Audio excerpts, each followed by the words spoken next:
Hello বন্ধুরা, আশা করি সবাই ভীষণ ভালো আছো। আজকে যেহেতু সানডে, আর সানডেতে রেগুলার কাজের বাইরে গিয়েও কিন্তু অনেক রকম বিভিন্ন রকম কাজ থাকে, যেমন কাচাকুচি, বাড়িঘর মোছা, পরিষ্কার করা, ঝাঁট দেওয়া, ঝাড়ু দেওয়া, ঝুল পরিষ্কার করা, বোতল পরিষ্কার করা, ফ্রিজ পরিষ্কার, তো নানান রকম কাজ থাকে। তো আজকে সেরকমই কয়েকটা কাজ বেছে নিয়ে করা। যেমন যেহেতু বালি বাড়িতে আছেই, কাজ চলছে যেহেতু, বালির তো অভাব নেই, তাই ওই বালিটাকেই একটা কাজে লাগানোর ব্যবস্থা আর কি। বালি দিয়ে বোতল পরিষ্কার খুব ভালো হয়, তাই একটু লেবুর রস, বালি আর সার্ফ নিয়ে বোতল পরিষ্কার করলাম। সাথে দেখলাম যে ফ্রিজটাও অনেক একটু একটু ধুলো টুলো পড়ে একটু নোংরা হয়ে গেছে, সবজির পাতা টাতা পড়ে একটু অগোছালো রয়েছে, তাই ওইটাকেও সমস্ত খাপগুলো বের করে নিয়ে ফ্রিজটাকেও পরিষ্কার করে নিলাম আজকে। আর এই ফ্রিজটার বয়স না প্রায় 15 থেকে 16 বছর বা আরও বেশি, 2009 সাল নাগাদ কেনা। তো মাঝের মধ্যে পরিষ্কার রাখলে জিনিস অনেক দিনই ভালো থাকে মোটামুটি। তো আমি এইগুলো ক্লিনিং করার চেষ্টা করি কিছুদিন অন্তর অন্তর। তো সেরকমই আজকেও করে নিয়েছিলাম। আর সমস্ত কিছু ধোয়া মাজা পরিষ্কার হয়ে গেছে, ফ্রিজের ভেতরটাও কমপ্লিট হয়ে গেছে এবং খাপগুলো বের করে পরিষ্কার করে একদম রেডি করে নিয়েছি।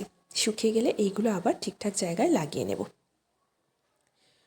তো এই সমস্তই করছি সকালে। এই দিকে বোতল পরিষ্কার, সাথে কিছু মগও ছিল, সেগুলোও পরিষ্কার হয়ে গেছে। এই যে জগগুলো দেখতে পাচ্ছ, এইগুলো হচ্ছে কালী পুজোর সময় আমাদের বাপের বাড়ির ওইখানে খেলা থাকে, সেই খেলায় জিতে আর কি পাওয়া। তো এখন বেশ কাজে লাগে। তো সমস্ত এর এর মাঝখানে টিফিনের তরকারিও করে নিয়েছি, আর বেসিন টেসিন পরিষ্কার করে রেডি করে নিলাম। এরই মধ্যে ছেলে ফুটবল খেলে চলে এসেছে, তাই ওর জামা কাপড়গুলো ভিজিয়ে দিচ্ছি, একটু পরিষ্কার করে দেবো। আর রবিবারে সকালে না ওর ফুটবল খেলা থাকে। তো যাই হোক, ও যেহেতু চলে গিয়েছিল, পড়াতে টড়াতে হয়নি, তাই এই সমস্ত কাজগুলো করে নিচ্ছিলাম। আর বোতলগুলোতেও জল ভরে নিলাম, আর সাথে সাথে ফ্রিজের খাপগুলো লাগিয়ে নিলাম। এরপর যে সমস্ত সবজিগুলো আছে সেগুলো কন্টেনারে ভরে রেডি করে নেওয়ার পালা। এই দেখো, ফ্রিজ কিন্তু একদম লাগানো কমপ্লিট।